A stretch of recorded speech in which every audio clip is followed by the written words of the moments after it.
Here we are, 10 o'clock. Hello, everybody. Good morning. Julia has an offering for us this morning. Good morning, everyone. Good morning, Julia. Rabbi, maybe you can clarify something for me. So I looked on HeebCal because I wanted to make sure that I got my dates right. And I thought last night was Erev Yom HaZikaron and that it extends until today. No, yesterday, Sunday night to yesterday was Yom HaZikaron.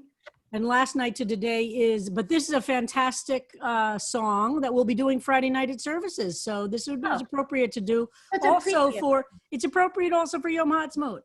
Okay, that's good. It seems that HeebCal has other information. I'm very curious about this. Okay. Unless I'm making a mistake.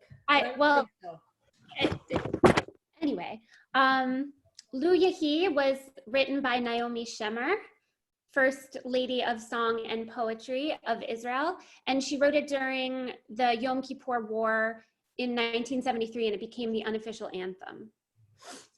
Very influenced, by the way, obviously by the Beatles, Let It Be. Oh, yes. I did read about that too. Though she apparently changed, she started with that as the melody and then she changed it a little bit. Od yesh mifras lavan ba'ofek mul anan shachor kaved kol shenevakesh lu yehi. Ve'im b'chalonot ha'erev or nerot ha'chag roed kol shenevakesh lu yehi. Lu yehi, lu yehi, ana, lu yehi, kol shenevakesh Lu yehi, lu yehi, lu yehi, ana lu yehi, kol shenevakesh lu yehi. Beautiful. Before you take that off the screen, could you go back to that first verse? So there are many verses to this. It's a beautiful song, and you can hear a little bit of the Let It Be, even in the Lu Yehi, Let It Be, or It Will Be, Let It Be. So there's the word kaved in the second line. Does everybody see that, kaved? We remember we had in one of the Psalms, kvodi, meaning my glory or my presence. Kaved also means, as it's translated here, heavy, dark cloud. Anan is it's a very beautiful reference because it's also biblical. The Anan is the cloud which followed the Israelites in the desert, and it's often used with the word kavod, meaning the presence of God, but here it's used as kaved, which in modern Hebrew just means heavy. It could also mean honorable. And I think, Yael, isn't it the word for liver? What's the Hebrew word for liver, the body part? Is Yael there? Yael, unmute yourself. Sorry, I wasn't, I was getting coffee. Can you repeat? The word kaved, what's the word for liver in Hebrew? Kaved. Yeah, so it is from the same, so that there are a bunch of Hebrew words that I'm not sure we know exactly why, but they also mean the body parts that are, so kaved is, but here, so you can see that's a word we'll see a lot in the Psalms. Different forms of that word. So it's nice to see it here in the modern Hebrew also. It's a whole universe to study how modern Hebrew uses once you start getting to know biblical Hebrew, and it's fun to watch Yael because she can just bring all of her knowledge of modern Hebrew to it. It really deepens modern Hebrew to know what biblical Hebrew is, and then to be able to be careful not to just assume. And you'll see, so you'll see a lot of that. And Naomi Shemer is a very beautiful lyricist, and she often uses language that's, I wouldn't call it archaic, but a little, it calls to mind kind of older language. Would you agree, Yael? Like it's not, she doesn't go for, she's no longer alive, but she doesn't go for slang. She's using kind of older language that's very, very, very poetic and beautiful. And this song is a very good example of that. Mul But you anan know, shachor kaved. it's not unusual for modern Israelis to use language from from the Torah, from the Mishnah, from Absolutely. liturgy. It's very much part of the culture. Which is a beautiful, beautiful thing. And you know, one of the most famous poets, Yehuda Amichai, is so well known for interspersing biblical references to contemporary Israeli references. And the more you know the Hebrew, the more you appreciate the incredible depth to his poetry, because he's very careful as a poet how he juxtaposes a biblical Hebrew phrase with a modern Israeli phrase. And it's really, and we have some of those famous poems in our Siddur where he does just magnificent, he uses, as Yael says, also rabbinic Hebrew and references that are very deeply rich with Jewish tradition. Okay, so before, Judy has a raised hand, I think. Yes. Judy Hollander from the shore. Unmute Yeah, yourself. yeah. I came back. I mean, how can I miss this? Anyway, I just Yeah. wanted you to know that there is a woman named Rachel Korzim, apparently well known. She in Israel, but she does a daily, maybe 4 times a week, class on Israeli poetry. Wow. It's recorded. She can find her on Facebook. I'll leave the information. I find myself, because of the life that I'm doing now, it's hard for me to get to them, but they're amazing. So about 2 days You know ago, who also knows a lot about Israeli poetry is Reuven Greenwald. Oh, yeah. It's one of his great passions. they're friends anyway. Oh, good. So Yeah, that's wonderful. so Israeli anyway, poetry is she has amazing. them recorded, and so she does topical things, and like, so a couple days ago she did it on the Akedah, and Interesting. Great. what- so I'll Can you just leave the information. Put it in the, would you put it in the chat? I'd be interested. yeah, as well. yeah. All right. Well, thank you, Julia. That was a beautiful. I'm pretty sure today is Yom Ha'atzmaut. Can't find my calendar because it's disappeared here in my little home office, which is now so cluttered with equipment. I feel like I'm a DJ. But before we go into our personal Psalms, Harold brought some things that we could look at as a follow-up to our conversation yesterday. So this is, I mentioned to everybody, this is a copy of the book that I said as a rabbinical student. Mine is at CBST right now. So as a rabbinical student, you have to use all the time when you're studying biblical Hebrew.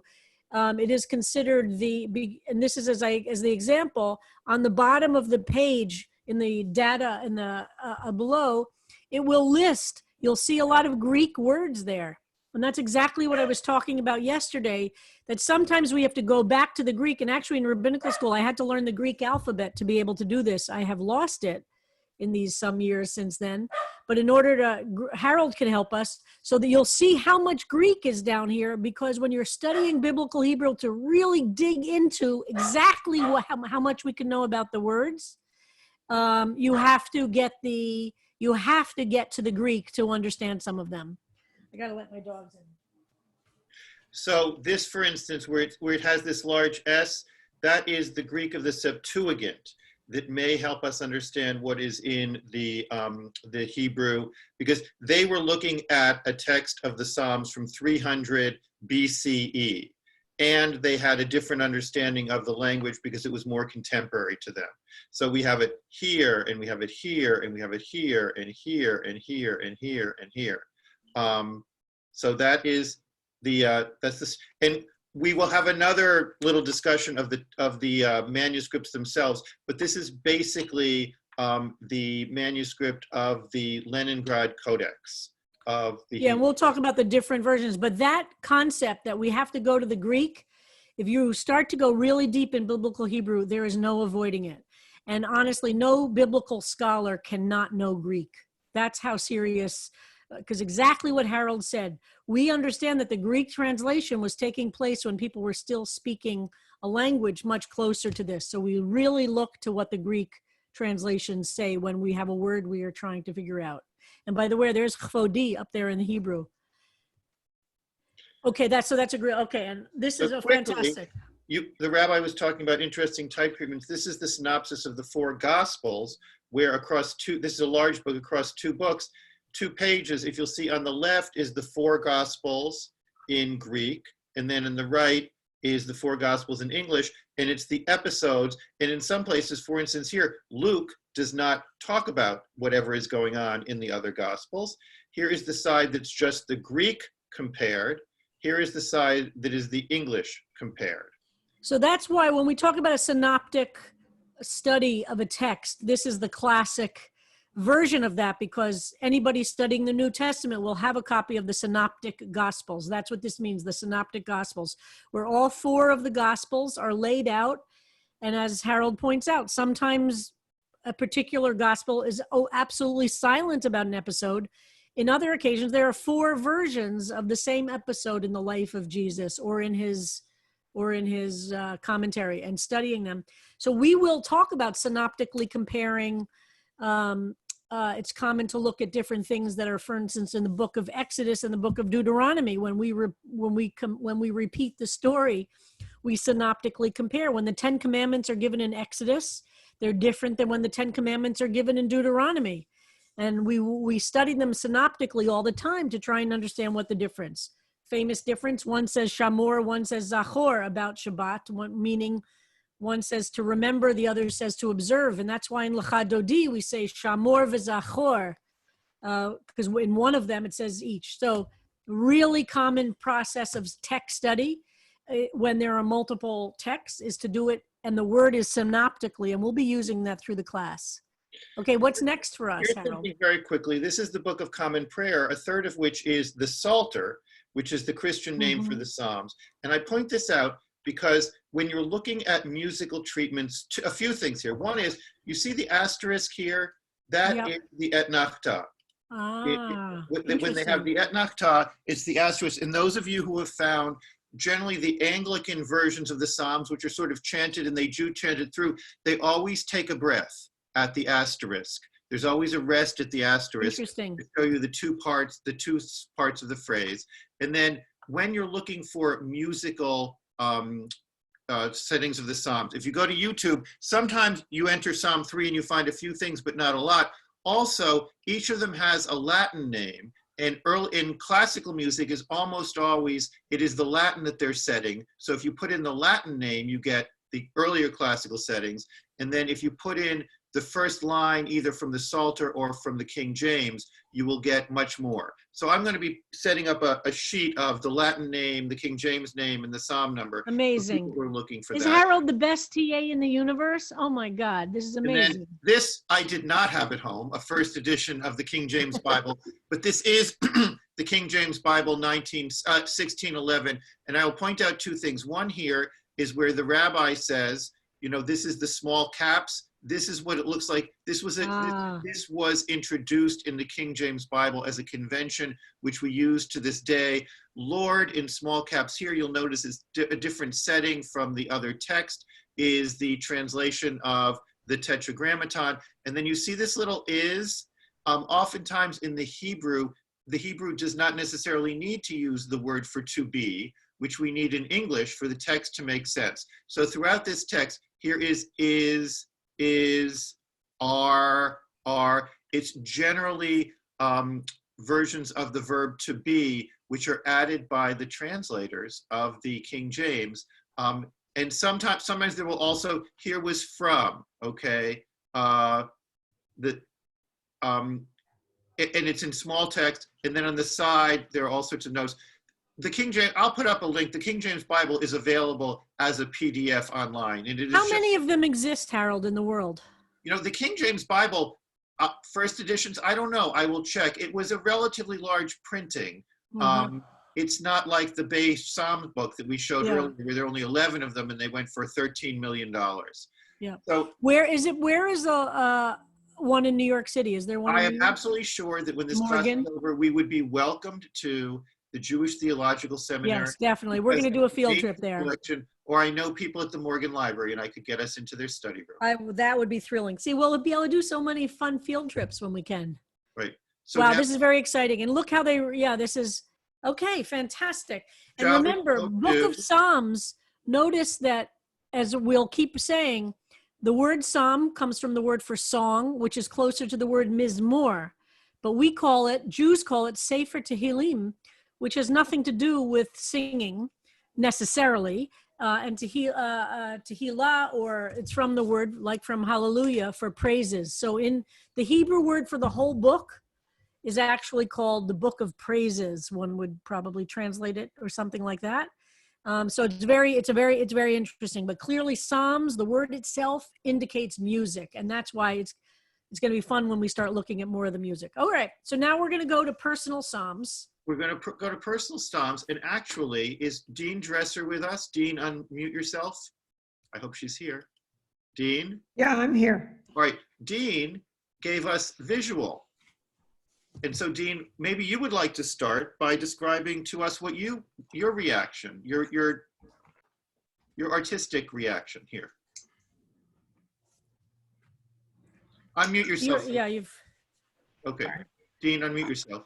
Yeah, I'm here. Carl, Okay. are you trying to show us the picture? Because we can. Can you not? All right, look, I have it. Let me see. I thought I was sharing I it. sent you a JPEG, yeah. Yeah, no, I've got it. I've got it. Can you see it now? Yes. Okay, good. So the way that I've read Psalm 3 is I was very moved by it being David's psalm and David's anguish. I think probably being pursued by his son. And then I also went to this took me on a trip on Sabbath. I read Samuel too. Which is where the original story, right. The original story is. And so I'm very moved by his raw grief. And I think it's out of order. And I think every person I've ever known who has a child and loses a child before their death, it's when things are out of order, inexplicable. The second thing is that I think it's relevant to our time because I think COVID-19 is undoing the order of the world. And we don't know how it will come back.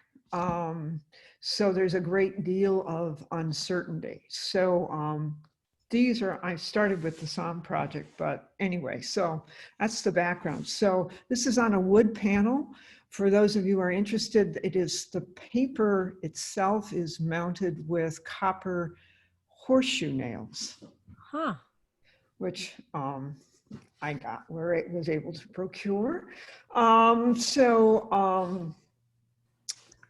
The matches. I have some pictures. You sent me more pictures than this. I'm going to open all of them so that we can see. This is just kind of the background of the making of the piece. Some of the aspects of it, so you can see it closer. Yeah, we'd love to see that.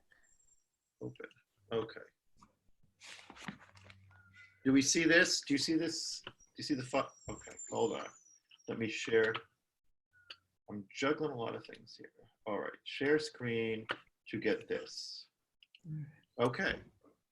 Do you see the fire? So it begins, Wow. wow. So it begins with twine because that's the cord that binds us. So that was kind of arranged around the paper, and so and they have matches in them, and that cord is being undone by the movement, and the psalm warns against that. Wow. About his enemies. So there's kind of, as you know, two camps. If you follow the story in Samuel, where David makes the decision. I mean, the person who is his commander makes the decision to split, and so they could go to either side because they knew they were going to be they could possibly be overrun. So anyway, that is the kind of the layering of it. It's not an illustration, so with all things, it's it's references.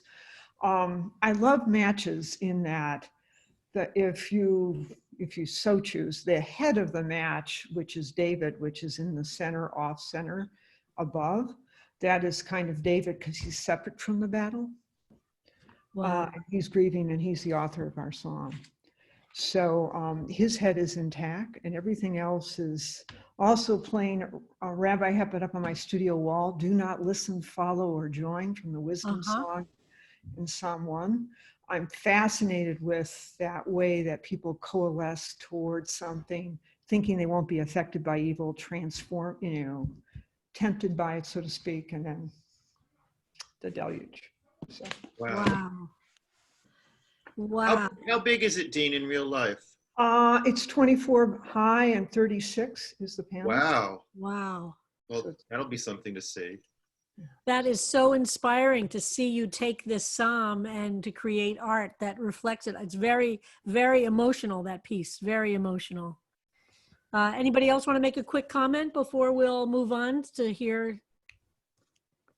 People are writing, I see in the chat. Very nice. So we'll. I'll just say that even though it's not an illustration, and I loved listening to your vision before I had your vision of it, I just kept seeing the holy mountain in the middle there. So Yeah.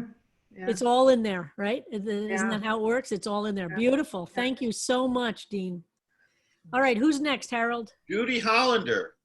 Unmute So, yourself. Whoops. That's Judy, would you read yours and then tell us as an author a little bit about what you were thinking and how you Everyone got it? can see this okay? Yes. Okay. I can't. Just 1 second. Hold it. I have to expand it. Okay. I can see it now.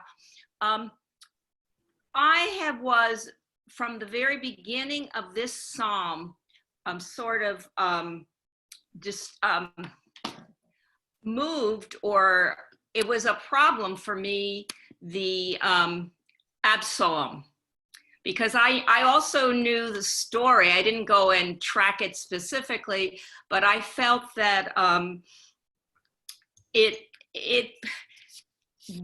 felt that Absalom, who was coming after his father, it made it sound like Absalom was this horrible guy, but David wasn't the greatest father, and so I was just struggling with not the psalm so much, but the using of that phrase on the first line of Absalom, and and that David felt betrayed by his son, but David himself I saw as the great betrayer in many cases. So that was what was going on for me. But I also felt that, and I talked about it before, that anytime we feel, or that I have felt betrayed, where it's a kind of betrayal that I can hardly breathe, that it's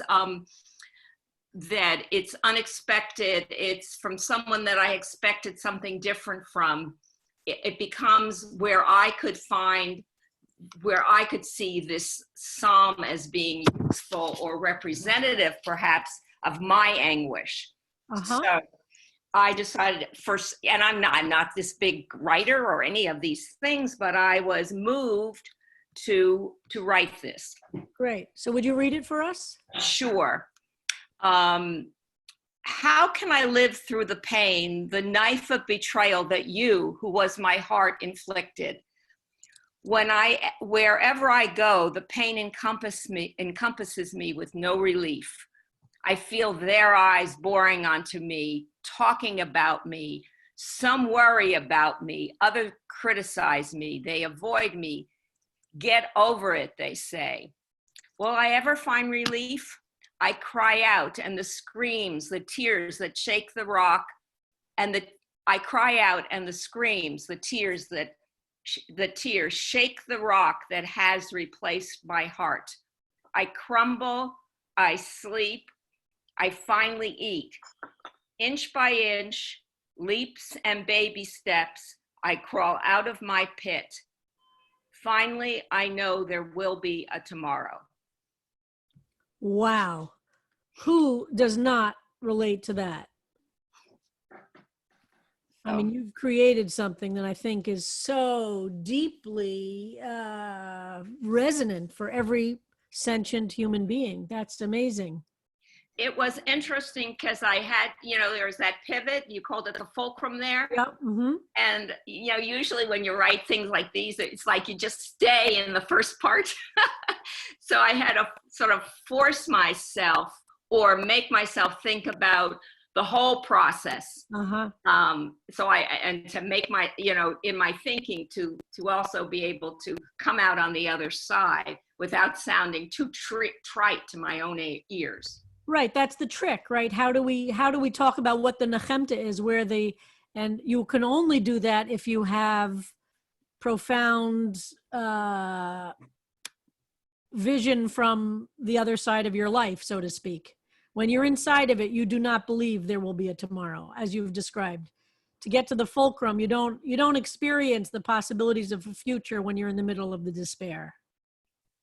I think we lost our text. Hold on just 1 second. Let me get it back up. Let's see who's next.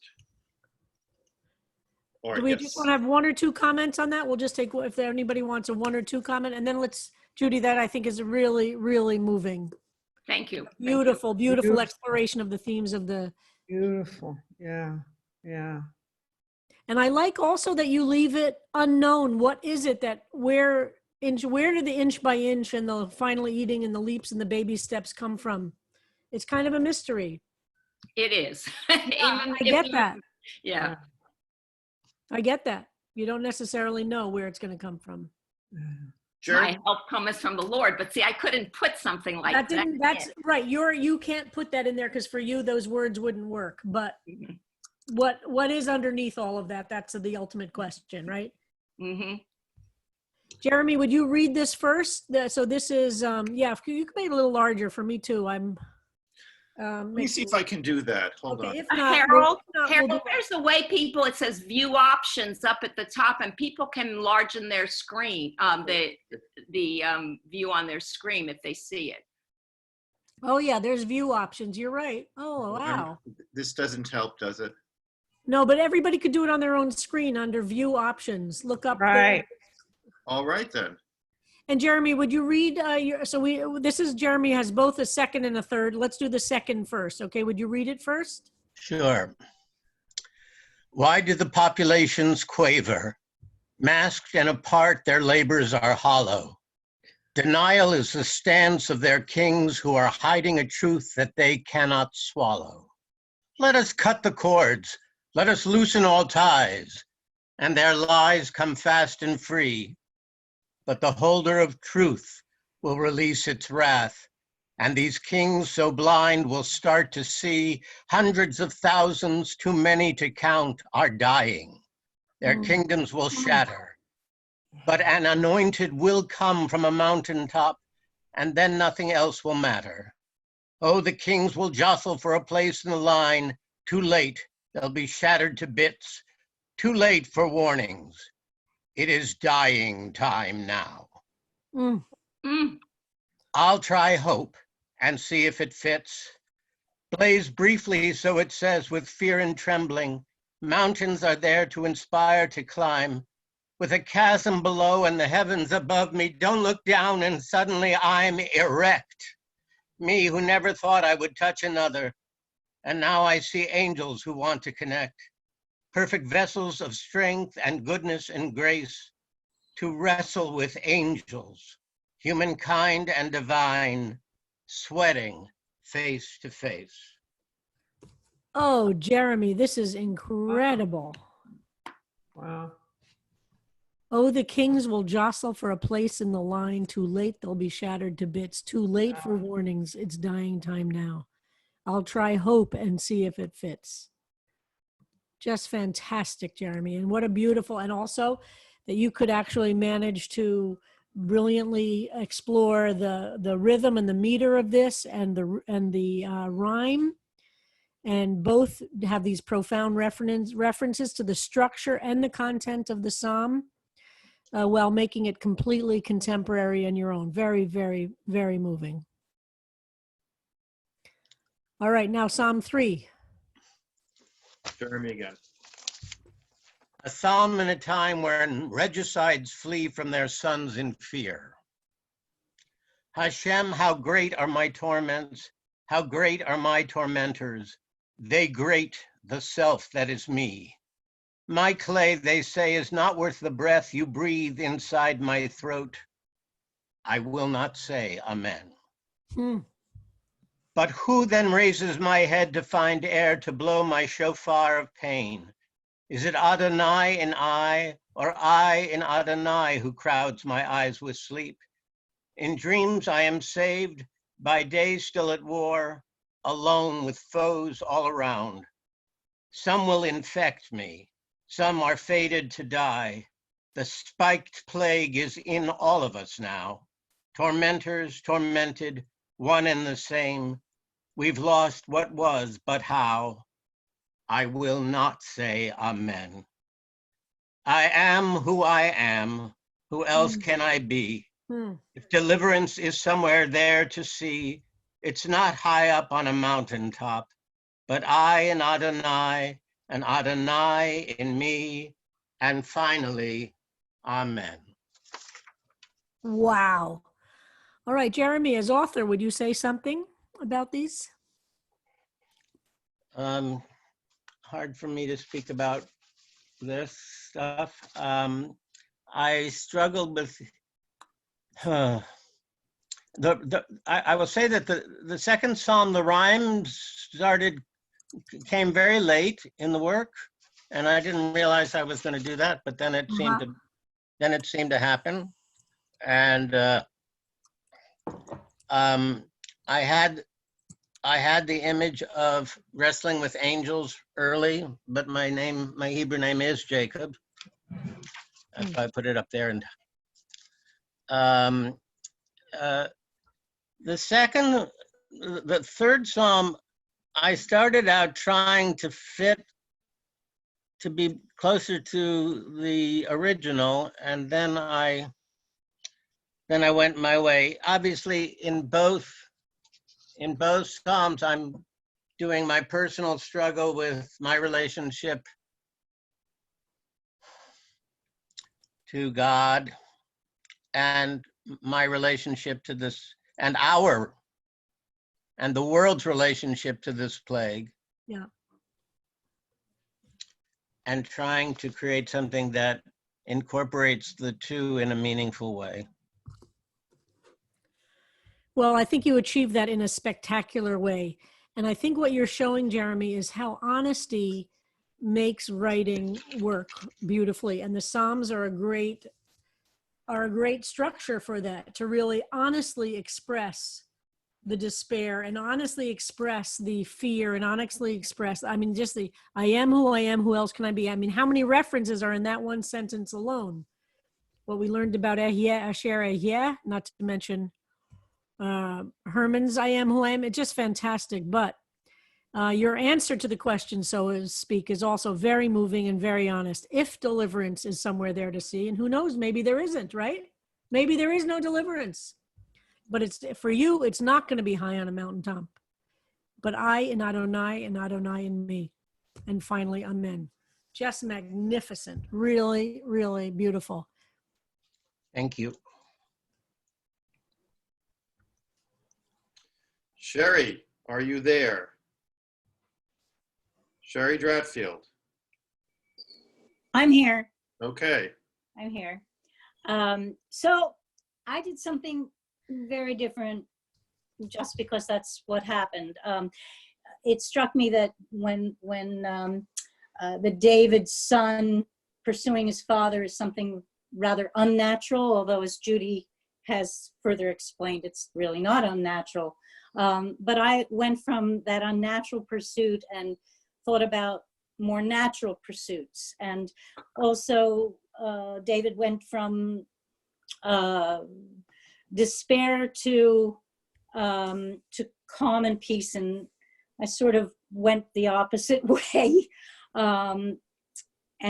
which is how things happen with me. I start out really positive, and then I start thinking. And also with the COVID, the difference between pursuit or B and P, a P is aspirated, and all the issues we have about COVID-19 are aspiration and the droplets, and B is a very silent, unaspirated letter. So I became a little fascinated by that and utilized that. Anyway, this is inspired by, obviously not taken up with Psalm 3. 3 hawks circled, wings wide, flat, spread, focused, beaming in on prey. Below and near the bay, 3 male mallards, 8 inches from one bunny chewing seeds. Later, red-winged blackbirds between scattered sparrows, mourning doves, a squirrel shared the same spot and trough of morsels. Because there were no bunnies the following day or night, because 3 hawks had hovered, because nature bereaves us of peace once again, I cannot sleep but cry out, be gone. Mm. That is devastatingly beautiful. And this is a really great example that you don't have to follow the storyline, so to speak. It's an impressionistic experience of the psalm, using the world in which you're living to express this, also exploring what it would mean to feel the despair. And I love the crying out, which echoes how we see in the psalm the cry out, but it's a different kind of crying out. And the use of the 3 to echo the 3rd psalm, I love it. I just really love it. And just the concept of naming it pursuit as well. Beautiful, beautiful, beautiful. All right, Betsy Immersheim is next. If you would. This is just incredible. I'm just in awe of this collection. And it And then really, after it's Betsy, changing the we way have- that I read the psalm. It really, all of these are affecting how I see the psalm. Is Betsy here? Yes, I am. Great. Okay. So first, I just want to express my gratitude for being introduced and part of this group. It has absolutely changed my sense of being stuck at home and this pandemic. And it has anchored my life so. Wonderful. And it's interesting, I am starting a chaplaincy program in May. And I'm starting a summer intensive, and the idea of losing this is so horrible that I actually got permission that at least 2 days a week I can like take the time to keep coming. So wow, fantastic. I thank you enormously. Wonderful. So happy to have you a part of this. Thank you. So this was scary for me to do. I haven't done this kind of, I'm a writer, but I haven't done this kind of writing and sharing it. And it just poured out of me, actually. Beautiful. So here it goes. My God, I do not know how to face you or myself with the pain of my son's betrayal. I feel naked and alone and filled with shame. Others know of his betrayal. They assume my weakness, tormenting and attacking me. But I know you are my protection. In the depths of my soul, I feel you. Whether during my sleep or my awakening, I feel protected by your love. Do not strike my enemies or break their teeth for my sake. Cause them distress and then awaken them to the possibility of your forgiveness and your love. Grant blessings upon all your people. So do you want to talk a little bit about the writing of this, or what? Sure. Just your own process a little bit? I was struck, I didn't realize while we were studying, but I was struck as I was writing that I couldn't, how much it bothered me, the retribution in the psalm. And I couldn't, so I needed to shift that around, and it was an awareness only that came with writing. It wasn't something that showed itself at all while we were studying. I mean, needless to say, I know betrayal, and so it became both an internal and an external, but I saw it very much in terms of some of how I have processed. And then my ending, granting blessings upon all your people. I, in general, have trouble with our liturgy that wants blessings just for Jewish people or the state of Israel. My perspective is always that I want it to be a more universalist kind of, that all of us need and deserve blessings. So.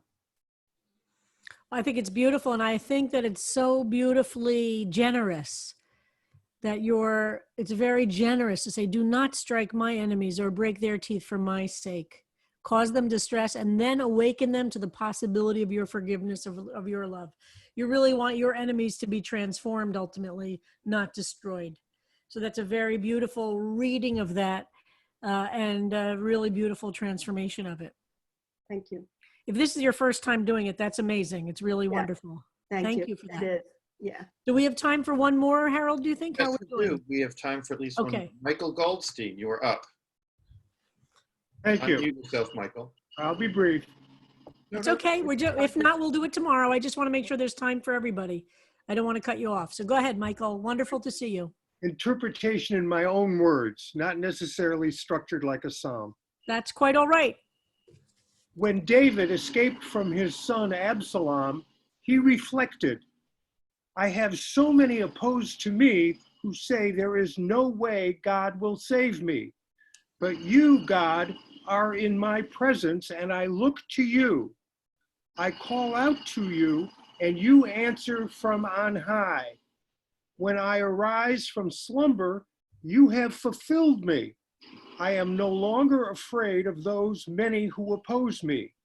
You, my God, have saved me by holding me tightly while punching and knocking out my foes' ability to harm me physically or with their words.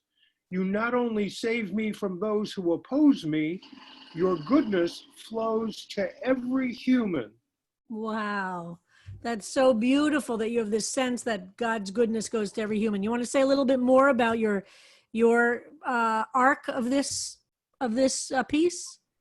No, you said it yourself, that for me, Psalm 3 is all about the power of God and how we need to internalize it and believe in it. And so that's what I was able to translate from reading the words and putting them into my own words. That's just beautiful. I love it, Michael. Thank you so much for that. And I love the arc of it, from going from a very specific story about David and Absalom to going to every human.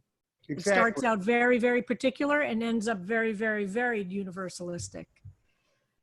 All right. I think we're out of time for today, right?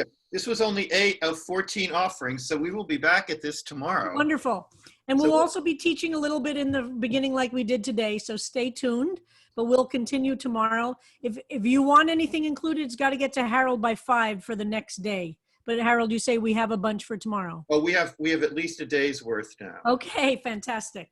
And I just wanted to say I was corrected that I was wrong. Today is Yom HaZikaron. We did the memorial service yesterday during the day because it was daytime here, but it was 8:30 at night in Israel. So the Yom HaZikaron memorial service we were doing, it was Memorial Day last night in Israel, and we were just early because of the time difference. And so tonight and tomorrow's Yom HaAtzmaut, Israel Independence Day. And we observe Yom HaAtzmaut at CBST at the Friday near to Yom HaAtzmaut. So this Friday night service will be an observance. And I'm very happy to announce that Stav Shafir, if the technology works, will be our guest speaker Friday night. So we're very excited about that. And we'll have music, etc. So I thank you for the correction. And I got confused because of the time zone issue. Okay. Julia, you want this back? I do, yeah, and we'll do the last verse and the chorus. And I also just want to say a quick welcome. We have a new student with us today, a friend of mine, a neighbor from here in Brooklyn, who was also somebody who lived in Israel for a very long time, and with whom I spoke yesterday about what are the songs that are typically sung for Yom HaZikaron. So who is it? Who is it? So we could say hello. Eliza. Hi, welcome. Eliza. Hi, Eliza. Welcome to the class. Wonderful. Are you there? Do you want to say hi? Hi. Thank you so much. And thank you, Julia, for telling me about this. And welcome. Your voice is just beautiful, as always. Thanks. Wonderful. Okay. Welcome. Okay, so let's sing again. I'm going to get a note. Ve'im pitom yizrach me'ofel al roshenu or kochav kol shenevakesh lu yehi. Az ten shalva v'ten gam koach lechol ele shenohav kol shenefekesh lu yehi. Lu yehi, lu yehi, ana lu yehi, kol shenevakash, lu yehi,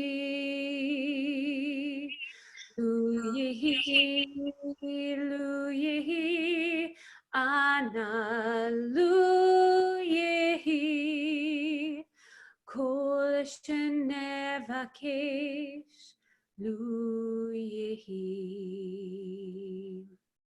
Beautiful, Julia. Thank you so much. And may the memory of all those who died be for a blessing in our lives. And see everybody tomorrow, 10 a.m. Bye-bye, everybody.